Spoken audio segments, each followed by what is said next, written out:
नमस्कार दोस्तों, मैं रजनीश कुमार आप सभी का बहुत बहुत स्वागत करता हूं आपके अपने YouTube channel Rajneesh Ramesh official पर। भाइयों, जैसा कि हमने पिछले वीडियो में बात की थी लोकसभा क्षेत्र अमरोहा को लेकर, उसी कड़ी में आज आगे बढ़ते हुए आज हम बात करने वाले हैं लोकसभा क्षेत्र बागपत के बारे में। लोकसभा क्षेत्र बागपत जाट लोगों का यहाँ पर बोलबाला है और ये जाट लैंड में आने वाली एक लोकसभा क्षेत्र है। तो आज हम बात करेंगे लोकसभा क्षेत्र बागपत के बारे में। लोकसभा क्षेत्र बागपत के बारे में बात करें तो पहले हम बात करेंगे लोकसभा क्षेत्र बागपत के अंदर आने वाली 5 विधानसभाएं शिवाल खास, छपरौली, वड़ौद, बागपत और मोदी नगर। भाइयों, 5 की 5 ये जो विधानसभाएं लोकसभा क्षेत्र बागपत के अंतर्गत आती है। 2022 के यूपी के विधानसभा चुनाव में समाजवादी पार्टी और आरएलडी के गठबंधन में ये पांचों की पांचों सीटों पर आरएलडी प्रत्याशी चुनाव मैदान में थे। तो बात करें कि किस पार्टी को कितना वोट मिला यहाँ से, तो हम देखते हैं कि शिवाल खास से आरएलडी प्रत्याशी को यहाँ पर 1,01,749 मत प्राप्त हुए। तो वहीं बीजेपी प्रत्याशी को 92,567 मत प्राप्त हुए। बात करूं बीएसपी प्रत्याशी की, तो बीएसपी प्रत्याशी ने यहाँ से 29,958 मत प्राप्त किए। बात करूं शिवरौली विधानसभा की, तो शिवरौली विधानसभा से आरएलडी प्रत्याशी ने 1,11,880 मत प्राप्त किए। तो वहीं भारतीय जनता पार्टी के प्रत्याशी ने 82,392 मत प्राप्त किए। बीएसपी पार्टी को यहाँ पर महज 9,774 मत प्राप्त हुए। बड़ौद विधानसभा चुनाव पर आरएलडी प्रत्याशी को यहाँ पर 90,616 मत प्राप्त हुए। तो वहीं बीजेपी प्रत्याशी को 90,931 मत प्राप्त हुए। और यहाँ पर भारतीय जनता पार्टी के प्रत्याशी ने बहुत छोटे से अंतर से 300 के अंतर से अपनी सीट पर जीत दर्ज की। बात करूं बीएसपी प्रत्याशी की, तो बीएसपी प्रत्याशी ने 11,244 मत प्राप्त किए। वहीं बात करें विधानसभा बागपत, लोकसभा क्षेत्र बागपत के अंतर्गत आने वाली विधानसभा बागपत पर आरएलडी प्रत्याशी को 94,224 मत प्राप्त हुए। तो वहीं बीजेपी प्रत्याशी को 1,01,420 मत प्राप्त हुए। बीएसपी पार्टी के प्रत्याशी को 12,863 मत प्राप्त हुए। मोदी नगर विधानसभा से आरएलडी प्रत्याशी को 78,730 मत प्राप्त हुए। तो वहीं बीजेपी प्रत्याशी को 1,13,349 मत और बीएसपी पार्टी के प्रत्याशी को 26,729 मत प्राप्त हुए। भाइयों, जैसा कि 2022 के यूपी विधानसभा चुनाव में समाजवादी पार्टी और आरएलडी का गठबंधन था, तो उसी गठबंधन के तहत पांचों की पांचों विधानसभा सीटों पर इन पर आरएलडी के प्रत्याशी चुनाव मैदान में थे और आरएलडी प्रत्याशियों ने यहाँ पर 2 सीटों पर जीत दर्ज की। तो वहीं 3 सीटों पर भारतीय जनता पार्टी के प्रत्याशियों को जीत दर्ज हुई।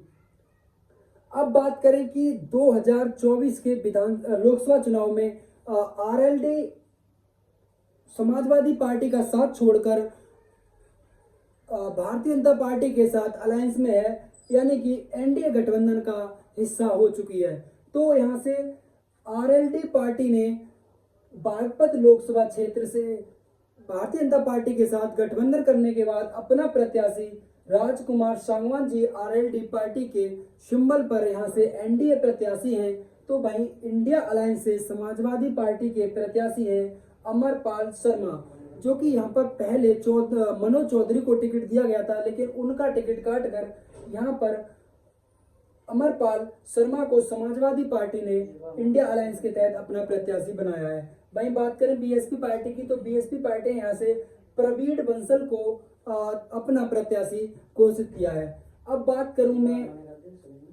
इस सीट के मिजाज को थोड़ा समझने की, तो बीएसपी पार्टी के जो कैंडिडेट हैं प्रवीण कुमार, ये अभी तक महज एक बार दिल्ली विधानसभा में 2015 में इन्होंने यहाँ से विधानसभा का चुनाव लड़ा था और वहां से इन्हें हार मिली थी। तो बीएसपी पार्टी के भी यहाँ पर डमी कैंडिडेट हैं। वहीं बात करूं मैं समाजवादी पार्टी के प्रत्याशी की, तो पूर्व विधायक अमरपाल शर्मा को समाजवादी पार्टी ने यहाँ से टिकट दिया है, क्योंकि ना तो लोकसभा क्षेत्र बागपत के अंदर यादव मतदाता इतनी बड़ी संख्या में है और ना ही जो इनकी जो जिस समाज से समाजवादी पार्टी ने टिकट दिया है, अमरपाल शर्मा, यानी ब्राह्मण समुदाय बड़ी संख्या में है। क्योंकि जातीय समीकरण से अगर मैं समझने की कोशिश करूं तो आप देखेंगे कि महज 50,000 की संख्या में यादव मतदाता यहाँ पर हैं और महज 80,000 की संख्या में ब्राह्मण मतदाता लोकसभा क्षेत्र बागपत के अंतर्गत आते हैं। तो दोनों ही पार्टियों ने, समाजवादी पार्टी और बीएसपी पार्टी के कैंडिडेट, दोनों ही कैंडिडेट कमजोर हैं। अब बात करूं मैं एनडीए गठबंधन के हिस्सा एनडीए गठबंधन की हिस्सा आरएलडी पार्टी ने यहाँ से राजकुमार सांगवान को चुनाव मैदान में उतारा है, क्योंकि इनको राजनीतिक अनुभव अधिक है, लेकिन सदन के अंदर का अनुभव इनको भी उतना नहीं है। तो तीनों ही प्रत्याशी एक तरह से नए नवेले प्रत्याशी तीनों ही पार्टियों ने यहाँ पर अपने दिए हैं।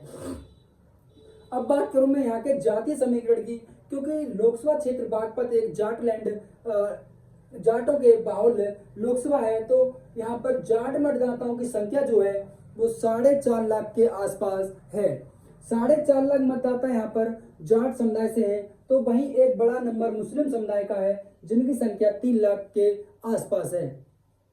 बात करूं तीसरे बड़े समुदाय की, तो तीसरा बड़ा समुदाय यहाँ पर ऐसी समुदाय है जिनकी संख्या 2 लाख के प्लस या 2 लाख के आसपास है। वहीं बात करूं चौथे समुदाय की, चौथा समुदाय है हमारा गुज्जर समुदाय, और गुज्जर समुदाय के यहाँ पर 1 लाख मतदाता हैं। वहीं बात करूं ब्राह्मण समुदाय के 80,000, वैश्य समुदाय के 60,000, कश्यप समुदाय के 70,000, यादव 50,000 और त्यागी 60,000 की संख्या में यहाँ पर है। और इसी तरह से छोटी छोटी संख्या में अन्य जातियां भी, अन्य समाज के लोगों के भी यहाँ पर वोट हैं। अब बात करूं मैं समझने की कि तीनों ही पार्टियों ने अपने किसी भी एक बड़े प्रत्याशी को, जो नामची प्रत्याशी उस तरह का कोई भी प्रत्याशी यहाँ पर नहीं है। समाजवादी पार्टी ने अपने पूर्व विधायक को यहाँ पर चुनाव मैदान में रखा है, तो वहीं आरएलडी पार्टी ने राजकुमार सांगवान, जो कि आरएलडी पार्टी के एक वरिष्ठ नेता हैं, उनको राजनीतिक अनुभव तो बहुत है, लेकिन सदन के अंदर का जो अनुभव होता है वो इनका बहुत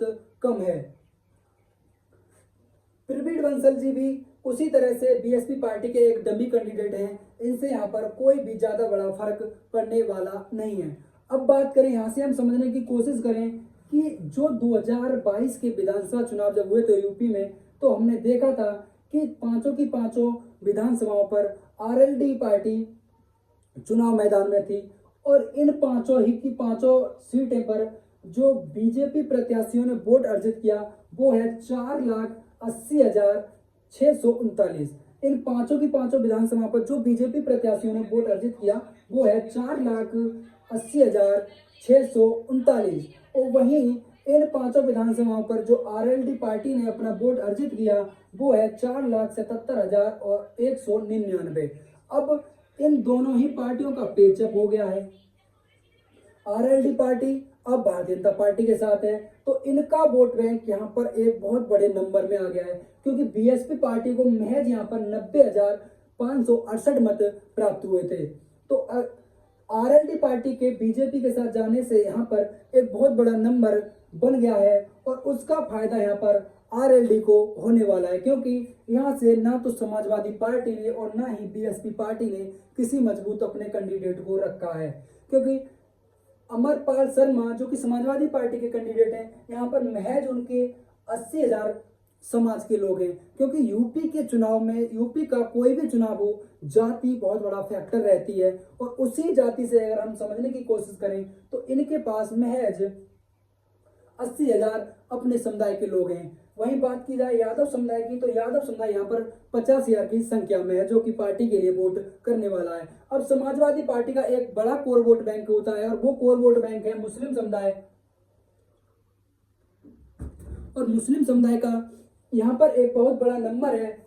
3 लाख की संख्या में यहाँ पर मुस्लिम समुदाय के मतदाता होने के बावजूद भी समाजवादी पार्टी ने एक डमी कैंडिडेट को यहाँ से चुनाव मैदान में उतारा है, क्योंकि यहाँ पे यदि मुस्लिम समुदाय का प्रत्याशी होता तो उनका जो कोर वोट बैंक है वो 3.5 लाख के आसपास होता। और यहाँ पर जो गुज्जर समाज है, क्योंकि पश्चिमी यूपी में समाजवादी पार्टी के गुज्जर समुदाय के एक बहुत बड़े नेता हैं, वो एक बहुत ही संघर्षशील नेता है अतुल प्रधान, जो कि गुर्जर समुदाय से आते हैं तो यहाँ से भी एक वजूद बनता।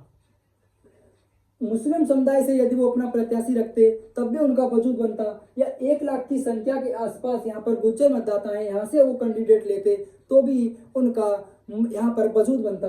ब्राह्मण समुदाय तो बीजेपी पार्टी का कोर वोट बैंक है, और इसके ही बलबूते पर मैं कह रहा हूँ आपसे कि लोकसभा क्षेत्र बागपत के अंदर समाजवादी पार्टी का भी कैंडिडेट एक डमी कैंडिडेट है, बीएसपी पार्टी का भी कैंडिडेट एक डमी कैंडिडेट है, और उसका पूरा फायदा राजकुमार सांगवान को होने वाला है। और मैं ये कह सकता हूँ इन सब चीज़ों से समझने के बाद कि लोकसभा क्षेत्र बागपत 2022 में आरएलडी पार्टी बहुत मजबूत स्थिति में है। तो ये कहना एक थोड़ा सा मुश्किल होगा कि हार जीत किसके पक्ष में होने वाली है, वो तो 4 जून के नतीजे ही बता सकते हैं। लेकिन इन चीज़ों से इतना हम समझ सकते हैं, इतना देख सकते हैं, जो मैंने आप तक समझाने की कोशिश की, जो चीज़ें आप तक पहुंचाने की कोशिश की, उनसे आप समझ सकते हैं कि समाजवादी पार्टी और बीएसपी पार्टी दोनों के ही यहाँ पर डमी कैंडिडेट हैं। क्योंकि मुस्लिम समुदाय से कैंडिडेट आता, उनका वोट बैंक आपका एक बड़ा वोट बैंक है, कोर वोट बैंक है समाजवादी पार्टी का। आप गुर्जर समुदाय को आगे रख सकते थे, क्योंकि आपने वहां पर अतुल प्रधान को इतनी बड़ी जिम्मेदारियां दे रखी, और सपा सुप्रीमो श्री अखिलेश यादव जी से उनके बहुत अच्छे संबंध होने के बावजूद भी ये दोनों समाज से उन्होंने कैंडिडेट न लेने का उनको खामियाजा भुगतना पड़ेगा। यदि उन्हें कोई कार्ड ही खेलना था, यहाँ जो ब्राह्मण कार्ड खेला है, यदि उन्हें किसी समाज का कार्ड ही खेलना था तो यहाँ से गुर्जर समाज के ऊपर खेल सकते थे, आप मुस्लिम समुदाय के ऊपर खेल सकते थे, और उससे भी बढ़कर अगर आप ऐसी समुदाय के साथ खेलते तो और ज्यादा बेटर रहता। क्योंकि प्रवीण कुमार बंसल जिन्हें राजनीतिक अनुभव ही बहुत कम है, तो समाजवादी पार्टी और बीएसपी पार्टी दोनों के ही कैंडिडेट जो हैं वो डमी कैंडिडेट हैं, और उनका फायदा आप देखेंगे 4 जून को कि आरएलडी प्रत्याशी को मिलेगा। तो भाइयों, कैसी थी हमारी जानकारी? जो मेरी जानकारी मैंने आप तक पहुंचाने की कोशिश की, कमेंट बॉक्स के माध्यम से हमें अपने सवाल जवाब, जो भी आपके दिल और दिमाग में जो सवाल है, उन्हें कमेंट बॉक्स के माध्यम से हम तक भेज सकते हैं। वीडियो पसंद आए, जानकारी पसंद आए तो वीडियो को लाइक करें। आगे के लिए हमसे जुड़े रहने के लिए चैनल को सब्सक्राइब करके बेल आइकन ऑन कर लें, और ज़्यादा से ज़्यादा अपने भाई दोस्त मित्र जितने भी हैं उनमें फेसबुक, इंस्टा, व्हाट्सएप जितने भी ग्रुप हैं उनमें इस वीडियो को शेयर करें। तो मिलते हैं अगले वीडियो में, तब तक के लिए जय हिंद, जय भारत।